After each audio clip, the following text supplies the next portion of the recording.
ಇಕ್ನಾಳ್ ಸರ್ಗೆ ಅನ್ನೋದನ್ನ ಇಲ್ಲಿ ತಿಳ್ಕೊಳ್ಬೇಕು. ಸರಿ, ಇವತ್ತು ಗೃಹ ಸಚಿವರಾದ ಡಾಕ್ಟರ್ ಜಿ ಪರಮೇಶ್ವರ್ ಅವರು ಚರ್ಚೆ ಯಾವ್ದಾದ್ರೂ ವಿಚಾರಕ್ಕಾಗ್ಲಿ ಬಿಡ್ರಿ ಅಂತ ಹೇಳಿದ್ರು. ಅದ್ರ ಬಗ್ಗೆ ಇಕ್ನಾಳ್ ಸರಿಗೆ ಪ್ರಶ್ನೆ ಕೇಳಲಿಕ್ಕೆ ಮುಂಚೆ, ಇವತ್ತು ನಾವು ಅದೇ ಯೂನಿವರ್ಸಿಟಿಯಲ್ಲಿ ಇದ್ದಂತಹ ಆಲ್ ಇಂಡಿಯಾ ಸ್ಟೂಡೆಂಟ್ ಅಸೋಸಿಯೇಷನ್ ಐಸಾ ಆ ಸಂಘಟನೆಯವರಿಗೂ ಕೂಡ ನಾವು ಪ್ರಶ್ನೆ ಮಾಡಿದ್ವಿ. ಒಂದೇ ನಿಮಿಷ ಮಣಿಕಂಠ ಅವರೇ, ಯಾರು ಈ ಏನು ಆಜಾದಿಗಳ ಬಗ್ಗೆ ಘೋಷಣೆಗಳನ್ನ ಕೂಗ್ತಾರೆ, ಯಾರು ವಾಕ್ ಸ್ವಾತಂತ್ರ್ಯದ ಬಗ್ಗೆ ಧ್ವನಿಯನ್ನ ಎತ್ತುತ್ತಿದ್ದಾರೆ, ಅದೇ ಸಂಘಟನೆ ಐಸಾ. ಈ ಸಂಘಟನೆಯವರಿಗೆ ಬನ್ನಿ ಚರ್ಚೆ ಮಾಡೋಣ, ನಿಮ್ದೇನಿದೆ ವರ್ಷನ್ ಹೇಳಿ ಅಂತ ಕರೆದಾಗ we don't want to speak, ನಮಗ್ ಮಾತನಾಡ್ಲಿಕ್ಕೆ ಇಷ್ಟ ಇಲ್ಲ ಅಂತ ಹೇಳಿದ್ದಾರೆ. ನನ್ನ ವೀಕ್ಷಕರ ಗಮನಕ್ಕೆ ತಂದಿದ್ದನ್ನ ಇಟ್ನಾಳ್ ಸರ್, ಯಾವುದೇ ವಿಚಾರದ ಬಗ್ಗೆ ಚರ್ಚೆ ಆಗಿರ್ಲಿ ಪರವಾಗಿಲ್ಲ ಅನ್ನೋ ಗೃಹ ಸಚಿವರ ಹೇಳಿಕೆಯನ್ನ ನೀವು ಯಾವ ರೀತಿ ಗಮನಿಸ್ತೀರಿ? ಯಾವುದೇ ವಿಚಾರ ಅಂದರೆ ಒಬ್ಬ ಗೃಹ ಮಂತ್ರಿಯಾಗಿ ಯಾವುದೇ ವಿಚಾರ ಅಂದರೆ ಅವರು I don't think he means even anti national line of thought. But ಆದರೆ ಯಾವುದೇ ಆ್ಯಂಟಿ ನ್ಯಾಷನಲ್ ಅಂತ ಯಾರು ತೀರ್ಪು ಕೊಡಬೇಕು ಮೊದಲೇದು. ಇನ್ನೊಂದು, ಮಣಿಕಂಠನವ್ರು ಮಾತಾಡ್ತಿ ಪ್ರತಿಭಟನೆ, ಅವರ ಪ್ರಜಾಪ್ರಜಾತಾತ್ಮಕ ಹಕ್ಕೋದು, ಅದ್ರ ಬಗ್ಗೆ ಎಲ್ಲ ಮಾತಾಡೋದು sir correct. I believe he is also student. ಆದರೆ ಒಂದು ಸೆಮಿನಾರ್ ಅದು, ಒಂದು ಅಕಾಡೆಮಿಕ್ ಇನ್ಸ್ಟಿಟ್ಯೂಷನಲ್ಲಿ ಆಗ್ತಾ ಇರೋ ಸೆಮಿನಾರ್ ಅದು, ಅಲ್ಲಿ ಫ್ರೀ ಕಾಶ್ಮೀರ್ ಅಂತ ಬರೆಯೋದು ತಪ್ಪು, ಕರೆಕ್ಟ್, ಅದು ತಪ್ಪು ಅಂತ ಅದೇ ಸೆಮಿನಾರ್ ಅಲ್ಲಿ ನೀವು ಪರ್ಯಾಯವಾದ ಮಂಡಿಸಿ. It is just a forum for open discussion. ಆ ಡಿಸ್ಕಷನ್ ಬಿಟ್ಟು ನೀವು ಪ್ರತಿಭಟನೆ ಮತ್ತೊಂದು ವಂಡಲಿಸಮ್, ದಿಸ್ ಇಸ್ ಬಿಟ್. ಯಾಕಂದ್ರೆ you are polluting academic environment. Yes, spark may be very suspicious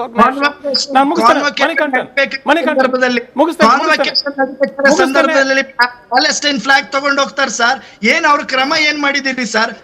free Palestine ನ ಗೋಳನ್ನ ಕಾನ್ವೊಕೇಶನ್ ಯಾವ್ದು?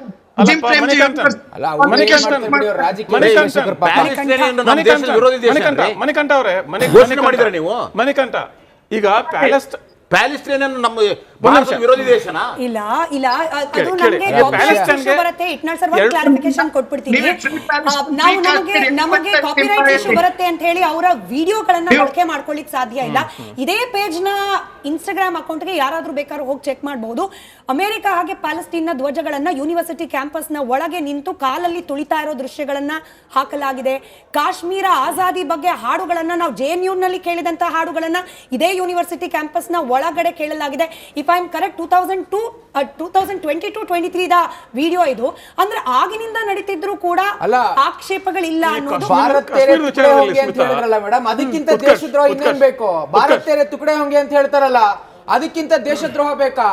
ಗೊತ್ತಿರೋ SDP ಅವರು CF ಅವರು ಏನ್ ಮಾಡ್ತಾರೆ ಆಕ್ಟಿವಿಟೀಸ್ ಅಂತ. ಈಗ SDPI ಪೀಪಲ್ಸ್ ಫ್ರಂಟ್ ಆರ್ಗನೈಸೇಷನ್ ಅವೆಲ್ಲ ಏನೇನಾಗಿದೆ ನಮ್ಗೆ ಇತಿಹಾಸ ಗೊತ್ತಿದೆ. ಆದರೆ ಈ ಕಾಶ್ಮೀರದ ವಿಚಾರದಲ್ಲಿ ಕಾಶ್ಮೀರವನ್ನ ಪ್ಯಾಲೆಸ್ಟೈನ್ಗೆ ಹೋಲಿಕೆ ಮಾಡೋದು ಮಹಾನ್ ತಪ್ಪು. ಕಾಶ್ಮೀರದ ವಿಚಾರವೇ ಬೇರೆ, ಕಾಶ್ಮೀರದ ಇತಿಹಾಸನೇ ಬೇರೆ, ಪ್ಯಾಲೆಸ್ಟೈನ್ ಇತಿಹಾಸನೇ ಬೇರೆ. ಅದ್ರ ಬಗ್ಗೆ ಒಂದು ಪರವಿರೋಧ ನಿಲುವುಗಳು ಇರೋಕ್ಕೆ ಸಾಧ್ಯ ಇದೆಯಾ? ಸಾಧ್ಯ ಇದೆ. ಕಾಶ್ಮೀರದ ಬಗ್ಗೆ ಪರವಿರೋಧ ನಿಲುವುಗಳು ಇರೋಕ್ಕೆ ಸಾಧ್ಯ ಇದೆ. ಆದರೆ ನಾವು ಅದನ್ನು ಹೇಗೆ ನಡೆಸ್ಕೊಂಡು ಹೋಗ್ಬೇಕು, ಆ ಚರ್ಚೆ, ಆ ಸಂವಾದ? ಯಾಕಂದ್ರೆ ಕಾಶ್ಮೀರದ ಚರ್ಚೆ ಮಣಿಕಂಠ ಕೇಳ್ಕೋಬೇಕಪ್ಪ, ಕೇಳಿಸ್ಕೋಬೇಕು.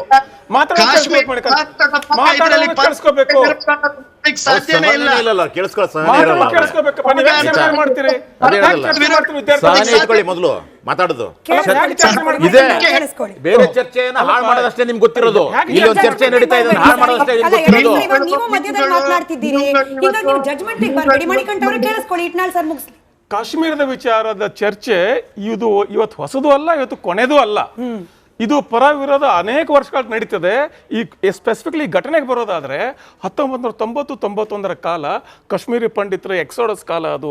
ಅಲ್ಲಿ ಮಹಾನ್ ಹತ್ಯಾಕಾಂಡ ನಡೆದೋಯ್ತು. ಅದೇ ರೀತಿಯಲ್ಲಿ ಅನೇಕ ಸ್ಥಿತ್ಯಂತರಗಳಾಯ್ತು. ನಾನು ವೈಯಕ್ತಿಕವಾಗಿ ನನ್ನ ಗೆಳೆಯರು ನೋಡಿದ್ದೇನೆ ಕಾಶ್ಮೀರದ ಹೊರಗೆ ಆಚೆ ಬಂದಂಥವ್ರನ್ನ. ಅವರ ನೋವು ನನಗೆ ಗೊತ್ತು. ಆ ಒಂದು ಕ್ರಿಟಿಕಲ್ ಟೈಮಲ್ಲಿ ಭಾಳ ಕ್ರೈಸಿಸ್ ಅದು.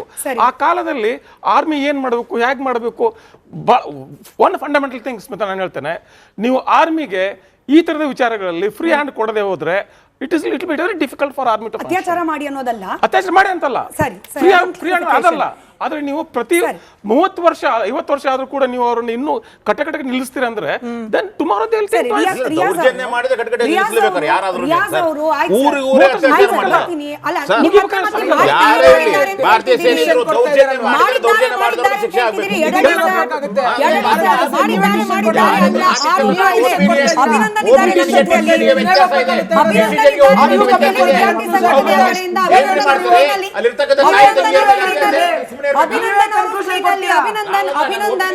ಅಭಿನಂದನ್ ಅವರು ಸ್ಕ್ರೀನ್ ನಲ್ಲಿ ಅಭಿನಂದನ್ ಅವರ ಕಾರ್ಯಕ್ರಮಕ್ಕೆ ಸ್ವಾಗತ. ಕ್ವಿಕ್ ರಿಯಾಕ್ಷನ್ ಬೇಕು ನನಗೆ. ನೆನ್ನೆ ನಮಗ್ ಸಿಕ್ಕ ದೃಶ್ಯಗಳಲ್ಲಿ ಕಲ್ ತೂರಾಟ ಆಯ್ತು, ಭಾರತದ ಧ್ವಜದ ಮೇಲೆ ಚಪ್ಪಲಿ ತೂರಾಟ ಆಯ್ತು. ಈ ಕಾನೂನನ್ನ ಕೈಗೆತ್ಕೊಂಡಿದ್ದು ಸಂಘಟನೆ ಮಾತ್ರನಾ, ABVP ಮಾತ್ರನಾ, ಒಳಗೆ ಇನ್ನೇನಾಯ್ತು ನೀವು ಗಮನಿಸ್ದಂಗೆ? ಎಲ್ಲದಕ್ಕಿಂತ ಮುಖ್ಯವಾಗಿ ನಾವೇನು ಏನು ಕಲ್ ತೂರಾಟ ಮಾಡಬೇಕು ಅಥವಾ ಹಿಂಸಾಚಾರ ಮಾಡಬೇಕು ಅಂತ ಹೋಗಿರಲಿಲ್ಲ. ಅಲ್ಲಿ ಕಾಲೇಜ್ ಕ್ಯಾಂಪಸ್ ಒಳಗಡೆ ಒಂದು ಆಂಟಿ ನ್ಯಾಷನಲ್ ಆಕ್ಟಿವಿಟಿ ನಡೀತಾ ಇದೆ ಅಂತ ನಮಗೆ ಸೋಷಿಯಲ್ ಮೀಡಿಯಾ ಪೋಸ್ಟ್ ಮೂಲಕ ತಿಳಿದು ಬಂದಿತ್ತು. ಅದನ್ನ ನಡೆಸಬಾರ್ದು ಅಂತ ಒಂದು ಪ್ರೊಟೆಸ್ಟ್ ಮಾಡಲಿಕ್ಕೆ ನಾವು ಹೋಗಿದ್ದು ಇಷ್ಟೇ. ಆದರೆ ನಾವು ಹೋದಾಗ ನಮ್ಮನ್ನ ವಾಚ್ಮೆನ್ಗಳ ಮೂಲಕ ನಮ್ಮನ್ನ ನಿಲ್ಲಿಸೋದಾಗ್ಲಿ, ನಮ್ಮನ್ನ ನೂಕೋದೆಲ್ಲ ಮಾಡಿದ್ರು. ಅದಕ್ಕೋಸ್ಕರ ನಾವು ಕೆಲವೊಂದಿಷ್ಟು ನಾವು ಏನು ಆ ಬೋರ್ಡ್ ಮೇಲೆ ಮಸಿ ಬೆಳೆಯೋದಾಗಿರ್ಲಿ ಇಷ್ಟೇ ಮಾಡಿರೋದು ಹೊರತು ಯಾರಿಗೂ ಏನು ಹಿಂಸಾಚಾರ ಅಂತೂ ಮಾಡಿಲ್ಲ.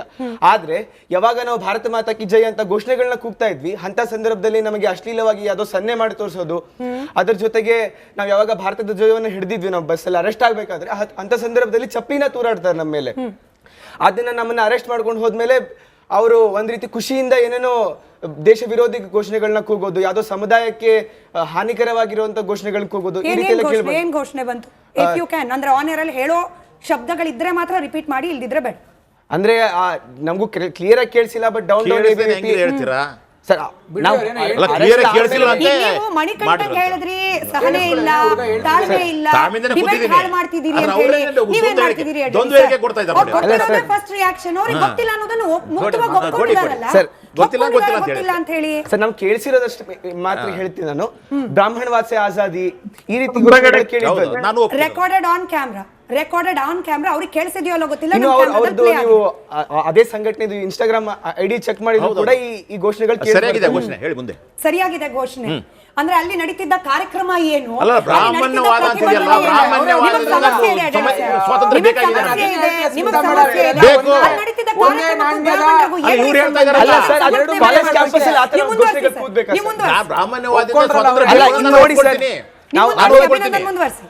ಇಲ್ಲಿ ಅವ್ರ ಸೋಷಿಯಲ್ ಮೀಡಿಯಾ ಪೋಸ್ಟ್ ಅಲ್ಲಿ ನೋಡ್ಬೇಕು ನೀವು,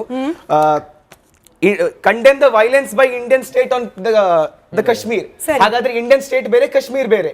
ಈ ರೀತಿ ಘೋಷಣೆಗಳನ್ನ ನೀವು ಕಾಲೇಜ್ ಕ್ಯಾಂಪಸ್ ಅಲ್ಲಿ ವಿದ್ಯಾರ್ಥಿಗಳಿಗೆ ಯಾವ್ದೋ ನೀವು ಹೊರಗಡೆ ಏನೋ ಚರ್ಚೆ ಮಾಡಿ ಪೊಲಿಟಿಕ್ಸ್ ಅಲ್ಲಿ ನಡೆಯುತ್ತೆ, ಆದ್ರೆ ವಿದ್ಯಾರ್ಥಿಗಳನ್ನ ನೀವು ಇನ್ವಾಲ್ವ್ ಮಾಡ್ಕೊಂಡು ಅವ್ರನ್ನ ಮುಂದೆ ಬಿಟ್ಕೊಂಡು ನೀವು ನಿಮ್ಮ ಪೊಲಿಟಿಕಲ್ ಐಡಿಯಾಲಜಿಗಳನ್ನ, ಸೆಪರೇಟಿಸ್ಟ್ ಮೂವ್ಮೆಂಟ್ಗಳನ್ನ ಮುಂದೆ ತಳ್ಳೋದು ಸರಿ ಕಾಣಲ್ಲ ಸರ್. ಸರಿ, ನಮ್ಮ ಜೊತೆ ರಿಯಾಜ್ ಅವರು ಕೂಡ ಇದ್ದಾರೆ. ರಿಯಾಜ್ ಅವರೇ, ಕೇವಲ ಭಾರತೀಯ ಸೈನಿಕರ ವಿಚಾರ ಮಾತ್ರ ಅಲ್ಲ, ಕೆಲವೊಂದಷ್ಟು ಭಾರತ ಸರ್ಕಾರದ ನಿರ್ಧಾರದ ವಿರುದ್ಧವಾಗಿ, ಹಾಗೆ ಕೆಲವೊಂದಷ್ಟು ಕೋರ್ಟ್ನಲ್ಲಿ ನಡೀತಾ ಇರುವ ವಿಚಾರಣೆಗಳ ವಿಚಾರವಾಗಿಯೂ ಕೂಡ ಉಲ್ಟ ಅನ್ಸುವಂತಹ ಕೆಲವೊಂದಷ್ಟು ಚರ್ಚೆಗಳಲ್ಲಾಗಿದೆ. ಯೂನಿವರ್ಸಿಟಿ ಒಳಗೂ ಕ್ರಮ ಇಲ್ಲ, ಯೂನಿವರ್ಸಿಟಿ ಹೊರಗೂ ಕ್ರಮ ಇಲ್ಲ ಅನ್ನೋ ಅಸಮಾಧಾನ. ಮೇಡಮ್, ನಾನು ಬಹುಮುಖ್ಯವಾಗಿ ಮಾತಾಡ್ಲಿಕ್ಕೆ ಬಿಡಬೇಕು. ಯಾಕಂತ ಹೇಳಿದ್ರೆ ನಾವು ಅವರ ಮಾತುಗಳನ್ನ ಸ್ಪಷ್ಟವಾಗಿ ಕೇಳಿದ್ದೇವೆ, ಮಾತಾಡ್ಲಿಕ್ಕೆ ಬಿಡಬೇಕು. ಇಲ್ಲಿ ನಾನು ಆ ವಿದ್ಯಾಸಂಸ್ಥೆಯ ಪ್ರತಿನಿಧಿಯಾಗಿ ಬರಲಿಲ್ಲ. ಇಲ್ಲಿ ನಾನು ಹೇಳ್ತಾ ಇರುವಂತಹದ್ದು, ಯಾವುದಾದ್ರೂ ಒಂದು ವಿಚಾರ ಇರಲಿ ಈ ದೇಶದಲ್ಲಿ ಕೋರ್ಟ್ ಅಲ್ಲಿ ಕೂಡ ಚರ್ಚೆಗೆ ಅವಕಾಶ ಇರುವಾಗ ಅದರ ಹೆಸರಿನಲ್ಲಿ ದಾಳಿ ಮಾಡಿ, ಈಗ ಸಹೋದರ ಯಾರು ಒಬ್ರು ಹೇಳಿದ್ರು, ಅಲ್ಲಿ ನಾವು ಹೋದಾಗ ವಾಚ್ಮ್ಯಾನ್ ಗಳು ಬಂದು ತಡೆದ್ರು ಅಂತ ಹೇಳಿ. ಇವರು ಮಾಡುವಾಗ ಯಾರನ್ನೂ ಕೂಡ ಕಾಣ್ತಾ ಇಲ್ಲ. ನಾನು ಹೇಳುವಂತದ್ದು, ಚರ್ಚೆ ಮಾಡಬಾರ್ದು, ಯಾವುದೇ ವಿಷಯ ಈ ದೇಶದಲ್ಲಿ ಚರ್ಚೆ ಆಗ್ಬಾರ್ದು ಅನ್ನುವಂಥದ್ದು ಮೋದಿ ಸರ್ಕಾರ ಬಂದ ಮೇಲೆ ಸಂಘ ಪರಿವಾರ RSS ನಿರಂತರವಾಗಿ ಮಾಡ್ತಾ ಇರುವಂತದ್ದು. ಕಾಂಗ್ರೆಸ್ ಸರ್ಕಾರ ಸರ್ ಕರ್ನಾಟಕದಲ್ಲಿ ಯೂನಿವರ್ಸಿಟಿ ಕರ್ನಾಟಕದಲ್ಲಿ ಕರ್ನಾಟಕ ಸರ್ಕಾರದ ಕೇಂದ್ರದಲ್ಲಿ ಬಂದ್ಮೇಲೆ ಅದೇ ಮಾಡ್ತಾ ಇರೋದು ನೋಡಿ. ಮಾತಾಡ್ಲಿಕ್ಕೆ ಬಿಡಿ, ಪ್ರಿಸನರ್ಸ್ ಇದ್ದಾರೆ ಮೇಡಮ್, ಮಾತಾಡ್ಲಿಕ್ಕೆ ಬಿಡಿ, ಪ್ರಿಸನರ್ಸ್ ಇದ್ದಾರೆ. ಯಾಕೆ ಪ್ರಿಸನರ್ಸ್ ವಿಚಾರವಾಗಿ ಚರ್ಚೆ ಮಾಡಬಾರ್ದು? ಪ್ರಜಾಪ್ರಭುತ್ವ ಡೆಮಾಕ್ರೆಟಿಕ್ ಇರುವ ಕಂಟ್ರಿ. ಯಾಕೆ ಕಾಶ್ಮೀರದಲ್ಲಾದ ಉಗ್ರಗಾಮಿಗಳ ಅಟ್ಯಾಕ್ ಬಗ್ಗೆ ಮಾತನಾಡೋದಿಲ್ಲ? ಯಾಕೆ ಕಾಶ್ಮೀರದಲ್ಲಾದ ಪಂಡಿತರ ದೌರ್ಜನ್ಯದ ವಿರುದ್ಧವಾಗಿ ಮಾತನಾಡೋದಿಲ್ಲ? ಯಾಕೆ ಡೆಲಿಬ್ರೇಟ್ ಆಗಿ ಆಗ್ತಾ ಇರುವ ದೇವಸ್ಥಾನಗಳ ಮೇಲಿನ ಅಟ್ಯಾಕ್ ಗಳ ಬಗ್ಗೆ ಮಾತನಾಡೋದಿಲ್ಲ? ಯಾಕೆ ಕೇವಲ ಪ್ಯಾಲೆಸ್ಟೈನ್ ಪರವಾಗಿ, ಯಾಕೆ ಕೇವಲ ಕಾಶ್ಮೀರವನ್ನ ಫ್ರೀ ಮಾಡೋ ಅಂದ್ರೆ ಪ್ರಶ್ನೆ ಹಿಂಗೂ ಬರಬಹುದು ಅಂತ ನಾನು ಕೇಳ್ತಿದ್ದೀನಿ ಅಷ್ಟೇ ರಿಯಾಜ್ ಅವರೇ. ಚರ್ಚೆ ಹಿಂಗೂ ಮಾಡ್ಲಿಕ್ಕೆ ಅವಕಾಶ ಇದೆಯಲ್ಲ ಯೂನಿವರ್ಸಿಟಿಲಿ ಅಂತ ಕೇಳ್ತಿದ್ದೀನಿ ಅಷ್ಟೇ. ನಾನೇನ್ ಹೇಳ್ತಾ ಇರೋದು, ನೀವು ಆಂಕರ್ ಅವರು ಯಾವಾಗ್ಲೂ ಕೂಡ ABP ಆಗ್ಬಾರ್ದು ಅಥವಾ ನಾನು ಎರಡು ಬದಿ ಪ್ರಶ್ನೆ ಕೇಳಿದ್ದೀನಿ. ಯಾವ ಪ್ರಶ್ನೆ ಉಲ್ಟಾ ಆಗುತ್ತೋ ಅವಾಗ ಟ್ಯಾಗ್ ಮಾಡೋದೊಂದು ಈಸಿ ವೆಪನ್. ಯಾವಾಗ ಪ್ರಶ್ನೆ ಉಲ್ಟಾ ಆಗುತ್ತೆ ಟ್ಯಾಗ್ ಮಾಡೋದು ಕಾಮನ್ ವೆಪನ್. ನಾನು ನಿಮಗೆ ಕೇಳ್ತಿದ್ದೀನಿ, ಹೌದು ಕಾಶ್ಮೀರದ ಬಗ್ಗೆ ಚರ್ಚೆ ಆಗ್ಲಿ, ಸೈನಿಕರ ಬಗ್ಗೆ ಚರ್ಚೆ ಆಗ್ಲಿ, ಹಾಗೇನೆ ಇಲ್ಲ ಅವ್ರ ಪ್ರಶ್ನೆ ಕರೆಕ್ಟ್ ಆಗಿ ಕೇಳ್ಸಕ್ ಬಿಡಿ ಉತ್ಕರ್ಷ್ ಅವರೇ. ಕರೆಕ್ಟು, ಸೈನಿಕರ ಬಗ್ಗೆ ಚರ್ಚೆ ಆಗ್ಲಿ, ಪ್ಯಾಲೆಸ್ಟೀನ್ ಬಗ್ಗೆ ಚರ್ಚೆ ಆಗ್ಲಿ, ಫ್ರೀ ಕಾಶ್ಮೀರದ ಬಗ್ಗೆ ಚರ್ಚೆ ಆಗ್ಲಿ, ಹಂಗೇನೆ ಕಾಶ್ಮೀರದಲ್ಲೇ ಆದ ಉಗ್ರಗಾಮಿಗಳ ಅಟ್ಯಾಕ್ ಬಗ್ಗೆ ಚರ್ಚೆ ಆಗ್ಬೇಕು. ಟಾರ್ಗೆಟ್ ಹಿಂದೂ ಆರೋಪಗಳ ಆಚೆ ಕೇಳೋಕೆ ಏನ್ ಸಿಗ್ತದೆ ಅದ್ರ ಬಗ್ಗೆನೂ ಚರ್ಚೆ ಆಗ್ಬೇಕು. ದೇವಸ್ಥಾನಗಳನ್ನ ಒಡೆದು ಹಾಕಿರೋ ವಿಚಾರ ಚರ್ಚೆ ಆಗ್ಬೇಕು. ಅದಾಗ್ತಿಲ್ವಲ್ಲ. ಇನ್ಸ್ಟಾಗ್ರಾಮ್ ಕೆಳಕ್ ತನಕ ಹೋಗಿ ಸರ್ಚ್ ಮಾಡಿದ್ರು ಅಂತ ಒಂದ್ ಪೋಸ್ಟರ್ ಕಾಣ್ಲಿಲ್ವಲ್ಲ. ಮೇಡಮ್, ನಾನು ಹೇಳುದು ಉಗ್ರವಾದವನ್ನ ಮಟ್ಟ ಹಾಕ್ಲಿಕ್ಕೆ ಚರ್ಚೆ ಆಗ್ಲಿ ಯಾರ ಅಭ್ಯಂತರ ಇಲ್ಲ. ಮಾಡ್ತಿಲ್ವಲ್ಲ, ಅದೇ ಅಭ್ಯಂತರ. ಉಗ್ರವಾದದ ಏನು ತಡೆಗಟ್ಟುವ ಹೆಸರಿನಲ್ಲಿ ಯಾವ ಹೆಣ್ಣು ಮಕ್ಕಳ ಮೇಲೆ ಅತ್ಯಾಚಾರ ಮಾಡಬಾರ್ದು. ಅದು ಸೈನಿಕರಾಗ್ಲಿ, ಪ್ರಧಾನಿ ಆಗ್ಲಿ. ಅದನ್ನ ಯಾರು ಸಮರ್ಥನೆ ಮಾಡ್ಕೊಂಡಿಲ್ಲ, ಯಾರು ಸಮರ್ಥನೆ ಮಾಡ್ಕೊಂಡಿಲ್ಲ. ಆಡಿಯೋ ಆಫ್ ಮಾಡಿ ಮೇಡಮ್, ಇಲ್ಲ ನಾವು ಏನು ಹೇಳೋದು ಹೋಗೋದಿಲ್ಲ. ಅವ್ರು ಸುಮ್ನೆ ಹೀಗೆ ಮಾತಾಡ್ತಾ ಇದ್ರೆ ನೋಡಿ. ಭಾರತವನ್ನ ಮಣಿಕಂಠ ಒಂದ್ ನಿಮಿಷ ಮಣಿಕಂಠ ಅವ್ರೆ, ಈಗ ಭಾರತವನ್ನ ತುಂಡರಿಸ್ತೀವಿ ಅಂತ ಹೇಳದಂತ ಸಂಘಟನೆಗಳು ಆ ಪರಿವಾರದಿಂದ we can't expect anything. Pakistan ಜಿಂದಾಬಾದ್ ಇವ್ರು ಹೇಳ್ತಾರಲ್ಲ, ಚರ್ಚೆ ನಾವು ಖಂಡಿತಗಳು ಚರ್ಚೆ ಮಾಡ್ತಾ ಇದೀವಿ. ಆದ್ರೆ ಪಾಕಿಸ್ತಾನ್ ಜಿಂದಾಬಾದ್ ಅಂತ ಹೇಳ್ತಕ್ಕಂಥವ್ರು ಕಾಶ್ಮೀರಿ ಪಂಡಿತರ ಬಗ್ಗೆ ಯಾವುದು ಬೇಡ ಸ್ವಾಮಿ, ಶ್ರೀರಂಗಪಟ್ಟಣದ ಬ್ರಾಹ್ಮಣರ ಬಗ್ಗೆ, ಅಲ್ಲಿರ್ತಕ್ಕಂಥ ಮೇಲುಕೋಟೆ ಬ್ರಾಹ್ಮಣರನ್ನ ಯಾವ ರೀತಿ ಟಿಪ್ಪು ಸುಲ್ತಾನ್ ಸಂಪೂರ್ಣವಾಗಿ ಸಂಹಾರ ಮಾಡೋದ್ನಲ್ಲ, ಈ ವಿಷಯದ ಬಗ್ಗೆ ನಾವು ಚರ್ಚೆ ಮಾಡ್ತಾ ಇದೀವಿ. ಚರ್ಚೆ ಮಾಡ್ಬೇಕಾಗಿರ್ತಕ್ಕಂಥದ್ದು ಯಾರು ಅಂತಂದ್ರೆ SDPI ಅವರು, ಐಸಾ ಎನ್ನುವಂತ ಸಂಘಟನೆಗಳು, ಎಡಪಂಥೀಯರು, ಇವ್ರು ಚರ್ಚೆ ಮಾಡಬೇಕು. ಅದ್ ಬಿಟ್ಬಿಟ್ಟು ನೀವು ಈ ರೀತಿಯ ವಿಚಾರಗಳಿಗೆ ಮಹತ್ವ ಕೊಡ್ತೀರಾ ಅಂತಂದ್ರೆ ನಿಜವಾಗ್ಲೂ ಇದನ್ನ ಯಾರು ಒಪ್ಪಕ್ಕಾಗಲ್ಲ. ಖಂಡಿತವಾಗ್ಲು this is a serious matter. ಆಮೇಲೆ ಬಹಳ ಸ್ಪಷ್ಟವಾಗಿ ಸರ್ಕಾರದ ಸಹಕಾರ ಇಲ್ಲದೆ ಈ ಕೆಲಸ ಮಾಡ್ಲಿಕ್ಕೆ ಆಗಲ್ಲ. ಕಾಂಗ್ರೆಸ್ ಸರ್ಕಾರ ಸಹಕಾರ ಇದನ್ನ ಮಾಡಕ್ಕೆ ಆಗೋದಿಲ್ಲ. ಅದು ಪ್ರೈವೇಟ್ ಯೂನಿವರ್ಸಿಟಿ. ನನಗೆ ಚರ್ಚೆಗೆ ಸಮಯ ಇದ್ದದ್ದು ಇಷ್ಟೇನೆ. ಕ್ಷಮೆ ಇರಲಿ ಅಭಿನಂದನ್ ಅವರೇ, ನಿಮ್ಗೆ ಪ್ರಶ್ನೆ ಕೇಳೋಕಿತ್ತು, ತಡವಾಗಿ ಬಂದ್ರೆ ಹಾಗಾಗಿ ಜಾಸ್ತಿ ಅವಕಾಶ